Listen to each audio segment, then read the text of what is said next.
Hayig saon maayong adlaw or maayong gabi. Another day and opportunity nga mag-share ko sa imo karon og word of God. Ano nga kini nga video and kini nga pulong sa Ginoo dili ni siya sayang sa matag usa sa atoa. It because ang pulong sa Ginoo sufficient and powerful na naga-remind sa atoa nga ang iyang pulong mao kini ang atong communication sa iya para mas mailahan pa jud nato deeper kung kinsa ang Ginoo sa atong kinabuhi. And I am here nga mag-share ko sa imo karon og word of God. I know nga kini nga video dili ni siya boring sa matag usa sa atoa. No, kay word of God ang akong gina-share, dili siya kanang mga motivational speaker kung paano maka-gain og kwarta or everything na maka-benefit sa atua physically needs, but I am here nga mag-share ko sa inyo na maka-benefit sa atua spiritually, no? And kini nga pulong sa Ginoo makita sa Mark chapter 4 verse 39.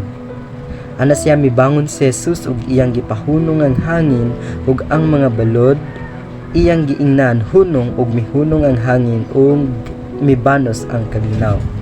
Kini nga scriptures or passages naga-describe katong sa time nga misakay si Jesus sa bangka kauban ng mga apostoles.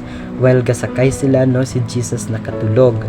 Then naka-encounter sila og katong hangin, then balod.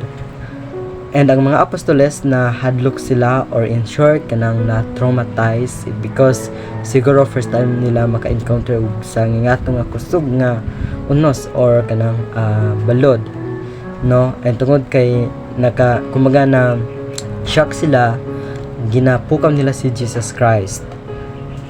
And sa pagpukaw nila kay Jesus Christ, gibadlong ni Jesus ang katong unos and balod.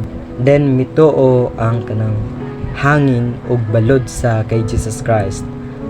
Then mahitabo ang kanang peace or kalinaw sa palibot. Then after that nga pagbadlong ni Jesus Christ, gikasabaan niya ang iyang mga apostoles. It because ana siya pagkawala gayud kamoy pagsalig sa Ginoo, no? Kanong ginasulti man to ni Jesus Christ. It because kanang ang mga apostoles, although misunod sila kay Jesus Christ, pero wala pa kanang fully kanang committed or commitment diha sa Ginoo. Mong always nila ginasalig si Jesus Christ for everything, nga instead nga pwede nila mabuhat ang tanan-tanan bisan dili pa kauban si Jesus Christ, no? You gets my point? Ibig sabihin nga sa point ato nga pwede ang mga apostoles mabuhat ang tanan-tanan, no, bisan dili mag-uban si Jesus Christ sa ilaha, unless, no, kung naa sila pagtuo sa Ginoo. And kini nga scriptures naga-describe about sa kanang commitment nato sa Ginoo. If we fully trust the Lord, no, ang tanan-tanan basic na kaayo, no?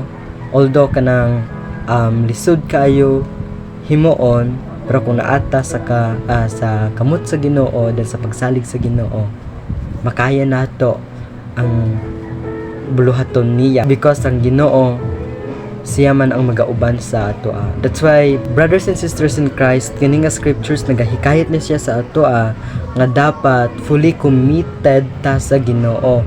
Kanang dili half ba, kun dili tibok nato nga kinabuhi, i-commit nato sa Ginoo.